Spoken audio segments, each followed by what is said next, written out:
Love them? Oh, they're adorable. They really are adorable. Hate them? I will electrify, but I'll put 20,000 volts there, if needs be. I'll fry it.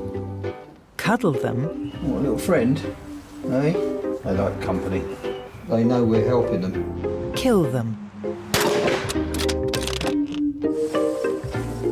33,000 urban foxes in Britain. They're hungry.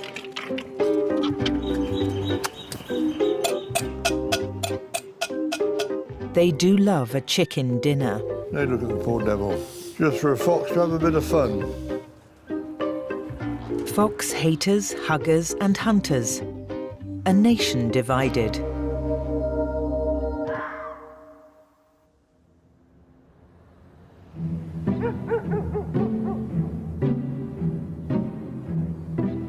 Every night, as the evening draws down, a little dance begins in suburban Britain.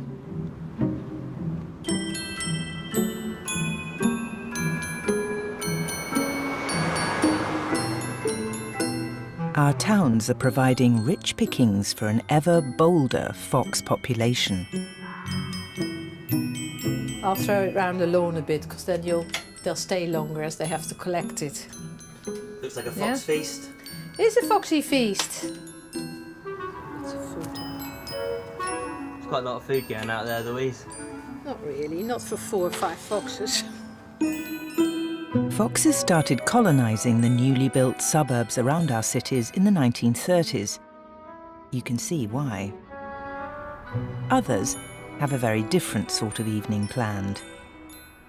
Tim's been a pest controller for the last 14 years. That's supposed to be like a rabbit squealing or animal in distress, which makes the fox then come in a bit closer. This one's a bullet that's been adapted to make a fox call.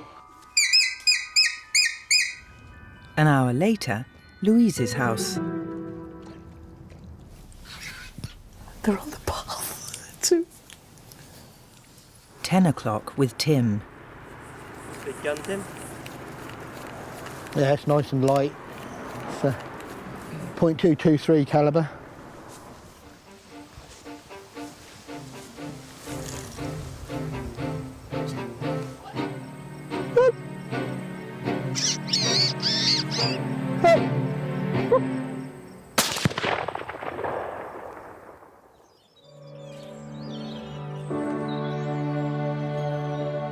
The urban fox ranges far and wide.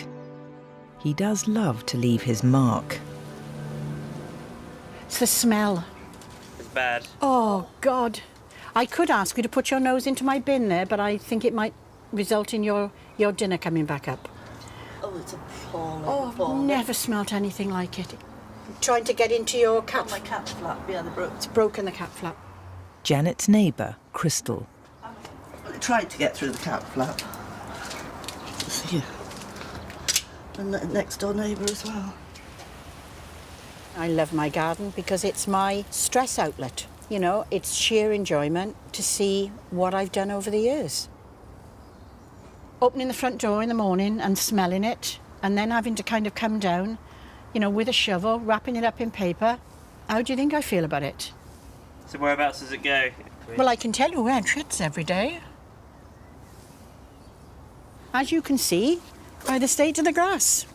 And it's just gone on like this since last August. I went online and Googled answers, and I got some wonderful answers from America. Get yourself a double-barreled shotgun, honey, and blow it to smithereens. I mean, I will electrify. I'll put 20,000 volts there, if needs be. I'll fry it. It's war. Yeah, no, it's war. It's a war between the fox and me. War needs weapons, and war needs waiting. So you're going to sit here tonight yes, with your pole? with my pole, and if I can hit it unconscious, I will then put it in a dustbin, I think, and drive it down to the nearest tip. This is what has driven you to then, eh? Oh, yes. At the end of my tether, and never cross a Welsh woman when she's at the end of her tether.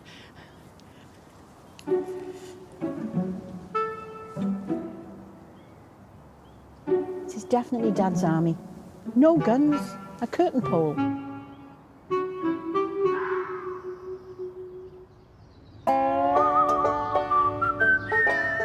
This is Brookside, suburban North London, a street in a ferment about foxes.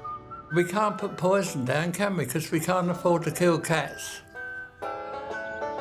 It came in just from next door because we saw them in the winter. Now the kids won't go in the garden on their own. Yeah, other people up and down the road say they see them as well. Well, we used to have our rabbit down on the decking, and then the foxes came. We were a little bit worried, thinking that the rabbit might have a heart attack or something like that. Hundreds of foxes have invaded this street over the past few years. She started shouting, "Fox, fox!" in Polish language. Lis, lis! This is the rabbit's grave, where Tommy and JJ's buried. They managed to get out and the fox got them. I hate them. An ever bolder fox population has sparked newspaper headlines about foxes even coming into people's houses. Well, hello, Foxy. I first saw him behind that white bench there. Not everyone in Brookside is a fox hater. 3 doors away, a man was feeding them. I think there's a chap down the road that I think puts out food for them, puts out cat food and bits and pieces. In the middle of Brookside lives Nobby. He favours a more laissez-faire approach to gardening and to the animals in his garden. If you don't like living near a nature reserve, go and live in a flat. How long have you lived here for? In New Barnet? Since 1945. Do you want to show me where the fox comes from? I don't know where our den is, but I'll show you where she comes through. So you've got to do a bit of climbing. Right. Over there, under that blue thing. How long has she been coming for? 5 years now. I just like animals.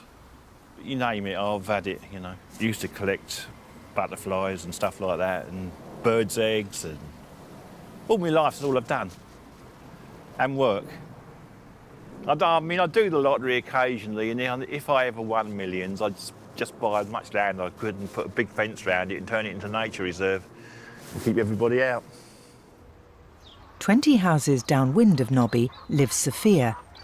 Due to the recent increase in fox numbers, she's had to take extreme measures in order to protect her bantam hens. If a fox killed my chickens, I'd be absolutely devastated. I don't know what I'd do. I'd probably start shooting them myself. What kind of things have you tried then in order to deter the fox? I've tried human hair, obviously the barbed wire, stop them jumping on top. I've got this pack called Fox Solutions and the alarm. Bit of a random request. My mum went to the hairdresser, was like, "Can I have a bag of hair?" That is the hair. I've wedged it like in certain places and the foxes have pulled it out. I think there is something about the smell that, I don't know whether it angers them, they like it or not, something about the territory. On the forum I've heard that a male urinating around the garden is another really good deterrent, again because of the territory thing. But have you tried that? No, my brother wasn't up for it and my dad was like, "Don't be silly."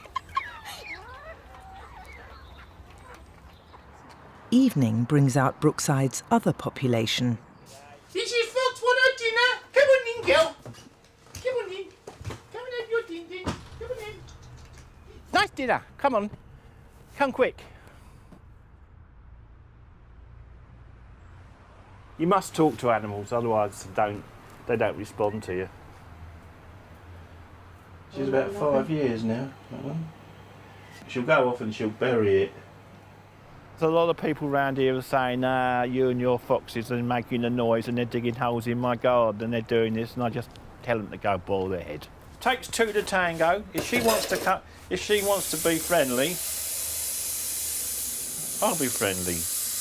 But if she wants to be skittish, like the one in the front. Who are we talking about? The foxes or the neighbours? Oh, the neighbours, I don't give a shit about them.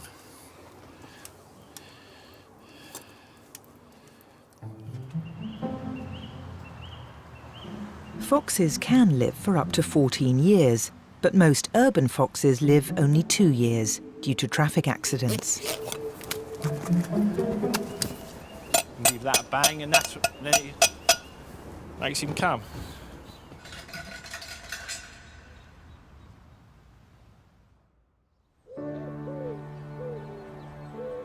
Your attitude to foxes tends to be different when you find your happiness in rearing livestock.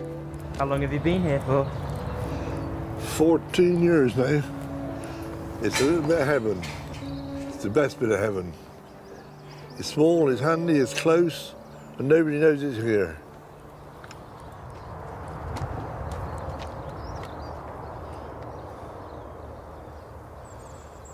That's what a fox leads when he comes visiting.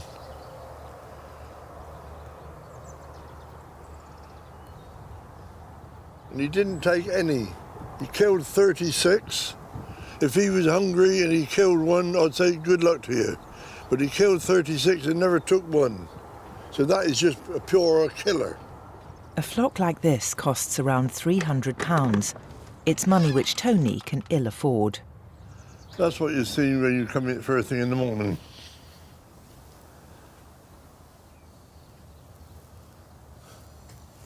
That's a lovely healthy hen. She's fat.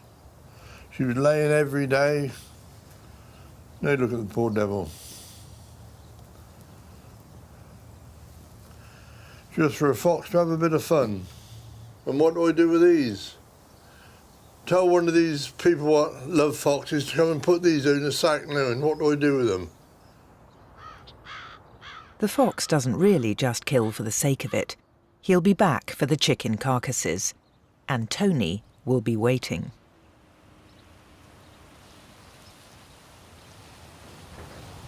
He'll pay.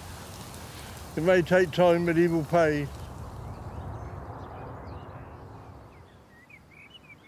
There are 7 times as many foxes in the countryside as in urban areas. Controlling their numbers provides a steady living for pest controllers like Lee. I'm coming up. The world looks a bit different up here, doesn't it? I'm in my 17th year now in pest control. So, but I've always been into countryside ever since I left school at 16. You don't need a licence to kill a fox, but you will need someone with a gun licence to kill it humanely. With fox control, you're just controlling foxes. You're not out to make them extinct. That is not the point of it. It's just about keeping a balance. I mean, the problem being now, when you're getting into the cities and that, you're getting people that are in the cities trying to do country things, like bringing chickens into their garden, and that's the problem now. And then you get people that feed foxes, which obviously bring them closer, and obviously they get tame, and then you're getting this problem now where, they're coming into people's houses. That's not a natural thing. You'd never, ever get that happen in the countryside.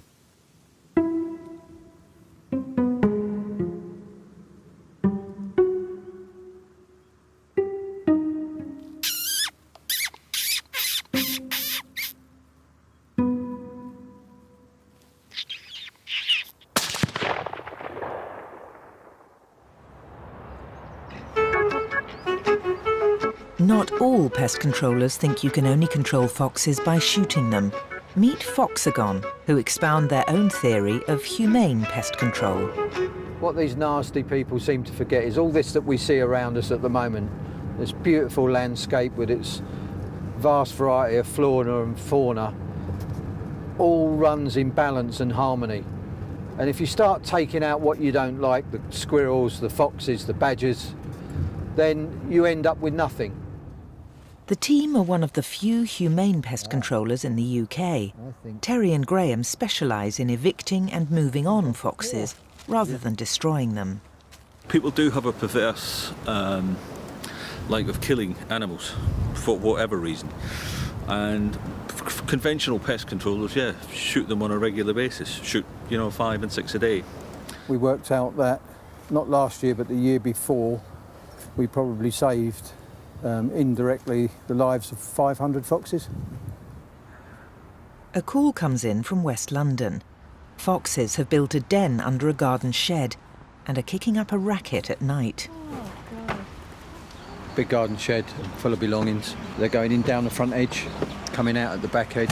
Well, I mean, obviously, you know, in London you sort of see foxes around all the time. Yeah. So, I mean, it hasn't been a great shock to see them in the garden. But I suppose the first thing we noticed really was just that there was quite a lot of ground moving from underneath the shed. He's come underneath the slabs, scraped all the earth out. Yep. Yeah, I've got blinking eyes in here.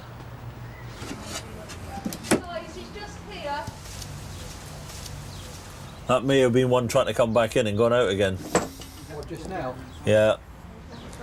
One went that way. Look, it's just there, look.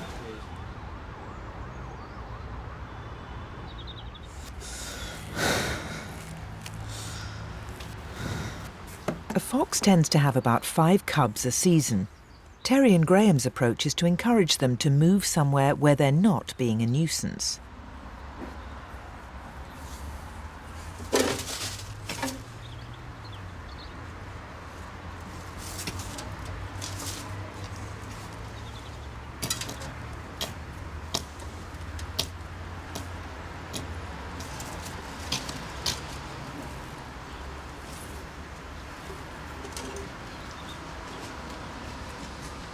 Come on, little man.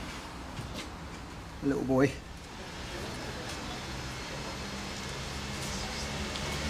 Poor thing. I'll give them flea treatment. But I haven't seen a fox cub with this many fleas ever. But it's absolutely, see them up on my skin? Absolutely riddled with them. Literally, when they get picked up like that, they normally wet themselves. I don't know if that one did. And they're scared. They're very scared. But the idea is we get them under cover as quickly as we can. When they get into darkness, they become a lot more relaxed. They'll calm down and they'll just go and lie in a corner. All the pest controller will do is trap and shoot, and won't even fox-proof the shed again, which means 5 to 7 days in the London area normally. You're looking at the other foxes starting to encroach in. So it's not resolving people's problems. And although it hurts me to evict foxes, it is the lesser of like the evils, as it were. Each vixen, when she gets pregnant, will have 4 or 5 places like this to go to, and she will quite simply move her cubs on. So I've just given it a small dose of that. Terry and Graham have blocked off the shed. Their hope is the mother will collect the cub and take it to a more remote den. As soon as we're finished, we're going to release it back in the garden. It will probably run back up the back of the shed for now, and then start calling again tonight. You think it's been abandoned then? We're not sure. No way of knowing at this stage. Hopefully not. But as with all the things we do, as we go, we'll find out what's happening. We've got to crack on. If this cub's mother doesn't come back for it over the next couple of nights, the team will arrange for the abandoned cub to be rescued.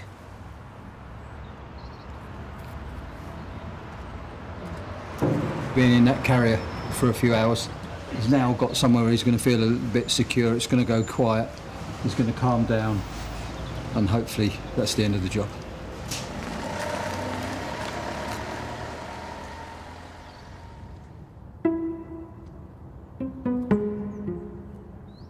Janet's nighttime vigils have proved unsuccessful.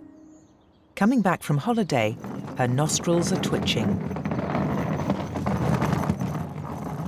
I suppose I'd better go and check and see what the little darlings have left for me. What are you expecting, Janet? Oh, a lot.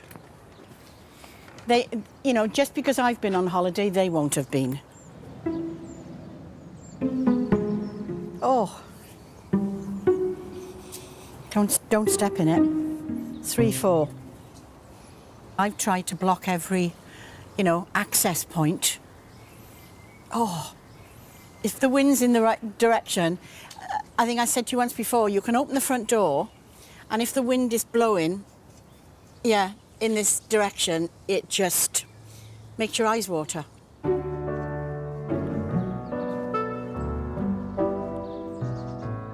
We decided to help Janet out to identify the offender by setting up motion cameras. I'm just hoping that when you put the motion cameras up, maybe we can find how it's getting in.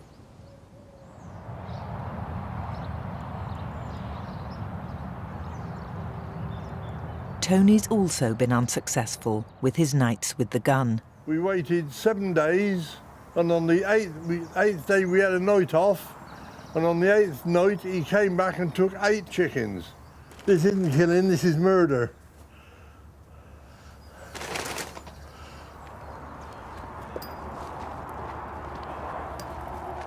He's decided to burn his oppressor's food. What a waste, isn't it? Just through that loving little fox wanted something to kill. He wanted some sport one night.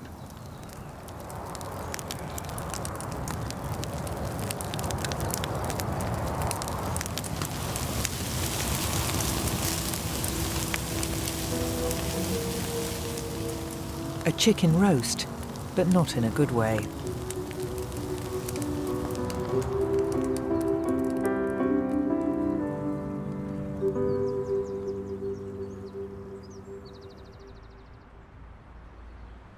Fox hunters like Tim increasingly have to follow foxes into urban gardens. So what gun's this? It's a .22 rimfire. We use this in urban situations simply because it's dead silent. We should see some foxes tonight. This guy's had a serious problem. They killed his chickens, they killed his rabbits, they've killed all of his animals, they've ripped the cages to bits. You have to kill a wild animal like a fox humanely. That means either trapping and putting it to sleep or calling in someone with a gun licence, like Tim. I am an animal lover. I don't necessarily like shooting foxes. I think a fox is a nice animal, but in an urban situation it's generally got worms, it carries all kinds of disease.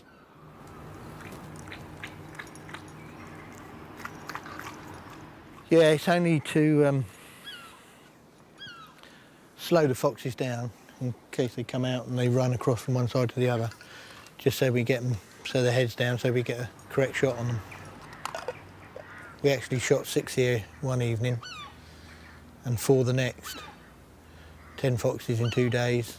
We've shot 3s and 4s and 5s since then, but it's one of those places, they just keep coming.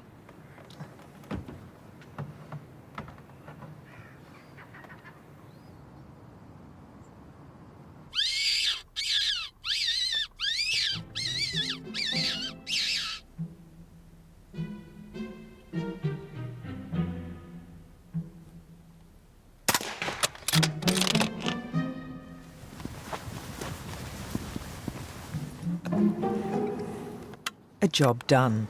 Yeah, we've done the job. Very good night.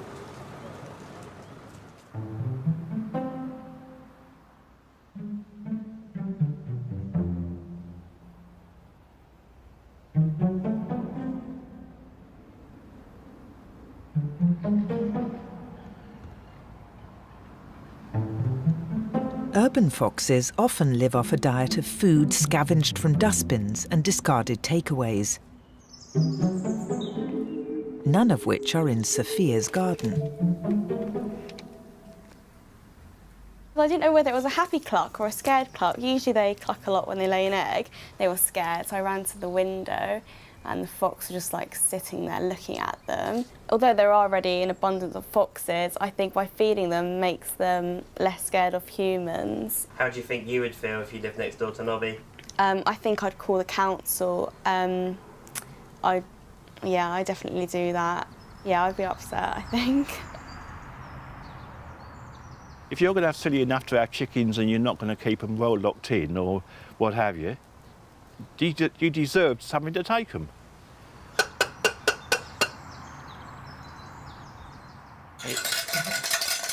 Mrs. Fox, do you want your dinner? The sights and sounds of suburban Barnet.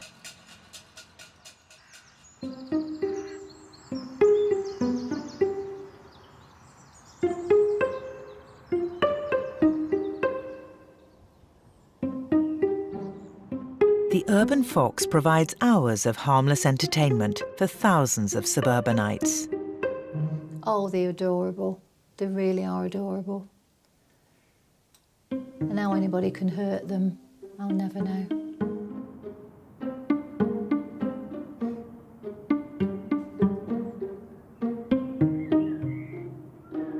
This is where Chris and Dee live, and they feed the foxes from the top of their steps.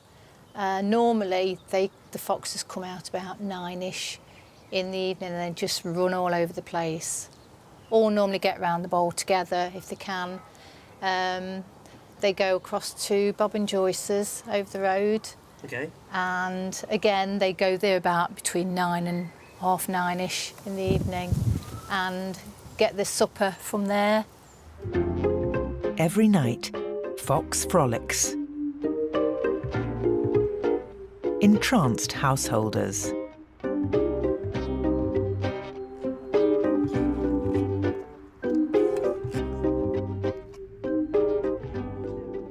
They each have their own little personalities.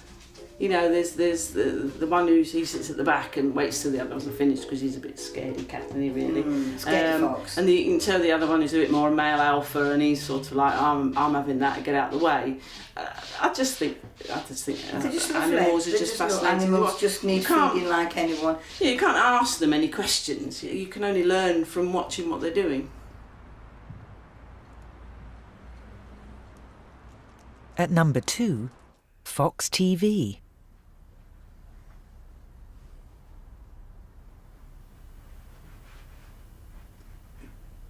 So you sit here most nights just watching the camera? He does. I watch the television.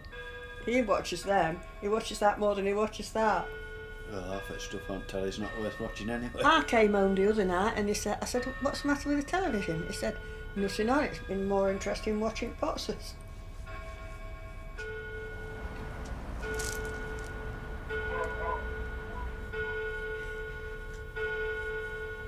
Come on, babies, let's have you.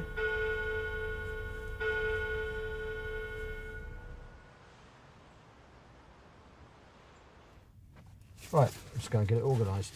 Terry doesn't just run Foxagon, he also volunteers at the Fox Project, a charity dedicated to rescuing foxes. The fox cub from under the West London shed was never collected by its mother, so was brought here. We see a high percentage of sickly cubs because they're the ones that mum leaves behind and people find.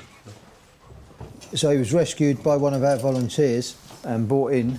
It's eating, which is a good sign, and I expect it to fully recover. What's this? What, a little friend, eh? They like company. That's why the only reason we put these in there is because they're on their own without siblings, so they fare much better if they've got something in there, although it's not warm and it's not another fox. Gives them something to hide underneath like they do their siblings. Come on, little girl.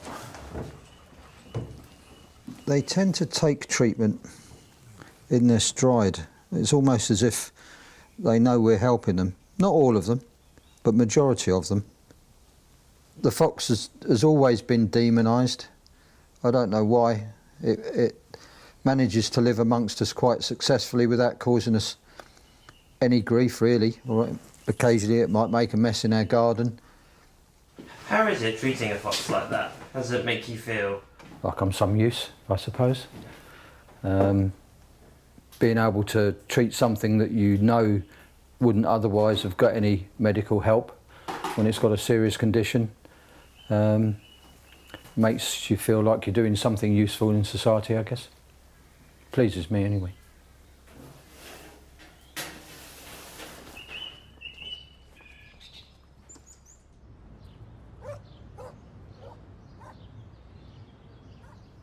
A garden under surveillance. Just don't get a whiff. He's done that last night. You can smell it as you come down the stairs. God, I don't want to spend the rest of my life doing this. We got some footage to show you. We'll go and have a look at it in a minute, Please. then, shall we? We wound the cameras back to show Janet the footage.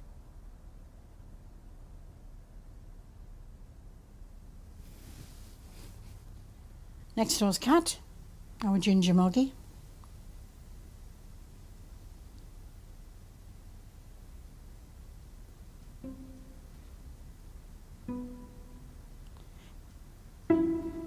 Is he going? It's the cat.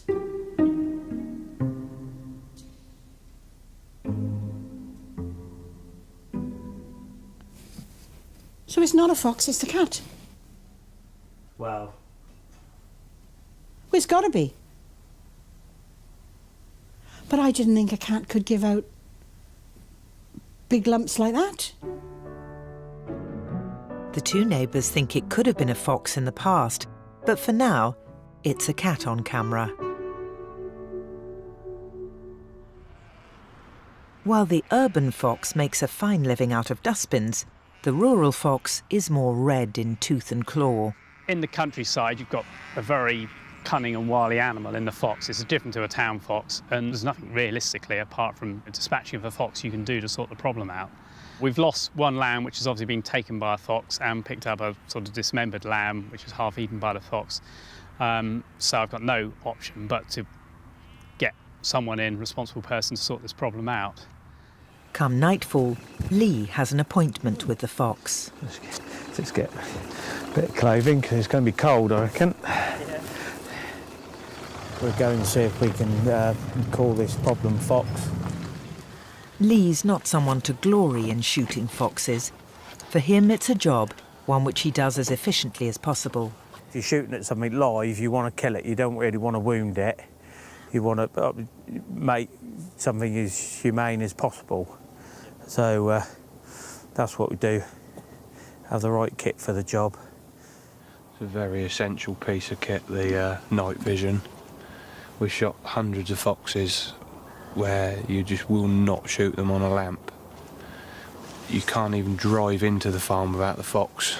There's the other side of the field without any lights.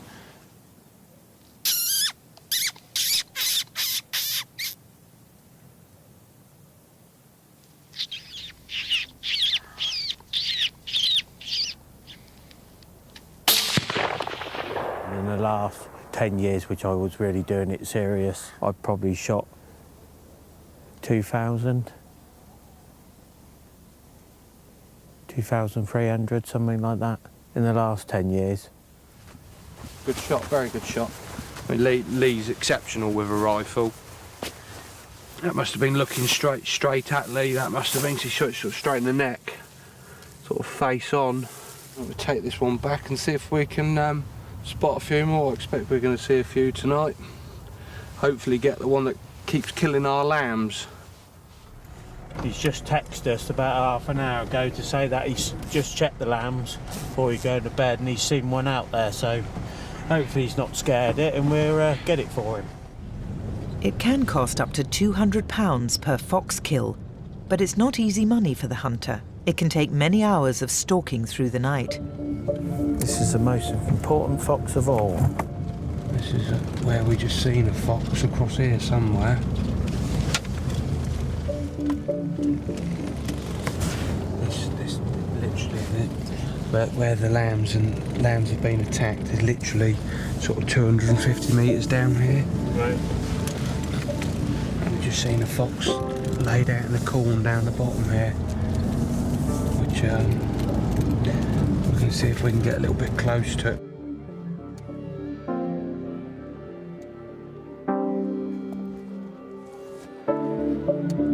Half an hour later, the target is sighted.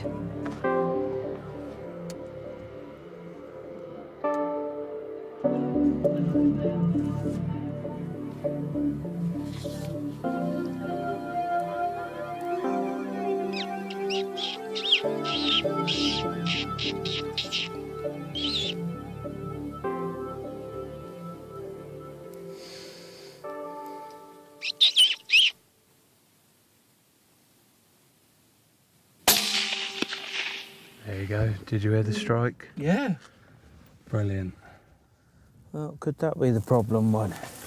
It's very close to where the lambs are. So, I think what divides everybody between liking foxes and hating them, obviously, is obviously one thing, they look nice and red, cute and cuddly. And that's what people do see. but a lot of people don't see the actual destruction that they do sometimes. You know, it's only people that live in the countryside or, you know, well, and, you know, people in London now are starting to have chickens and stuff like that, so they then realise what actual damage they do, because if they went into a chicken pen and just took one chicken, it wouldn't be a problem, or less of a problem. There's a certain blood-for-blood justice in the night hunter. The dead fox laid on top of the lamb it slaughtered.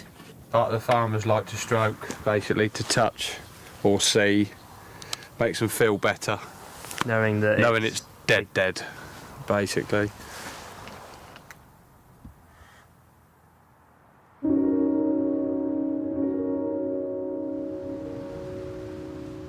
There are 16 foxes for every square mile in London. The more the merrier for Nobby. So Nobby, what time of night is it at the moment? Do you know, I don't know. I don't know. I guess it's about 3:30, but I'm not too sure. What's that then? A few bones? No, that's tin of dog food, packet of cat food, some cat biscuits, and some dog biscuits. For Nobby, the fox is a companion through the lonely nights. Yeah, I've always been a night owl. Always have been. I'll be honest with you now. If I got up at 9 o'clock in the morning or 8 o'clock in the morning, I find the day's too long. Because there's not much I can do to fill the day in.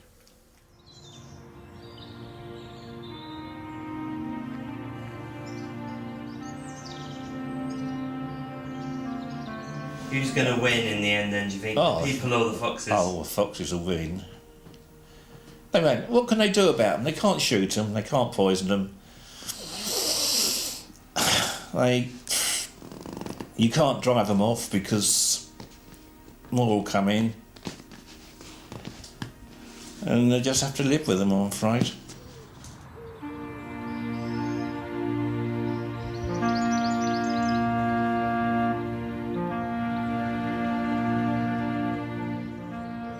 Sophia is moving out. She won't miss Nobby's companions and their attentions. At her new house, she's already setting up defences. I just want to make sure that everything matches the security, like my old house. No, I don't miss the foxes at all. I don't miss the smell they leave in the garden, the poo. It's nice just to be able to, like, not worry so much about foxes being in the garden. You can't really stop foxes, they're everywhere, and it depends on the area. There's only certain things that people can do to stop them, but you can't really go out there and shoot them all, so you have to put up with it or move house. Omelettes for breakfast every day. Contented chickens, heads intact. It's one of Terry's volunteer days at the Fox Project. Today, he's releasing a fox they've nursed back to health. He's put on a lot of weight, and his coat's lovely. This is the best chance he's got, really. So you released the fox back in the same place where you found it? Yes. Give or take. Bearing in mind wherever you find it, it's an almost certainty that that is part of its territory. But the choice for us was either put him to sleep, which none of us really want to do with a healthy fox, or put him back and give him a chance to carry on with his life. Fox Project's probably released now getting on to 10,000, maybe even more. So that's my task done for now, so let's hope he survives well. In all honesty, you get one that touches your heart, I suppose, and you like to follow it through.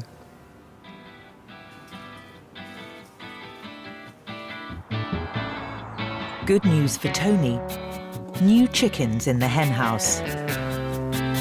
And a new security system. All this work just to keep him out. God, that's beautiful. They're good friends. And they're not fox food either. Not this lot. Every night, the dance continues. He's gone where that other one went. Fox huggers, haters with the latest in deterrent technology. Take that. Vulpes vulpes, the red fox, our ever bolder suburban neighbour.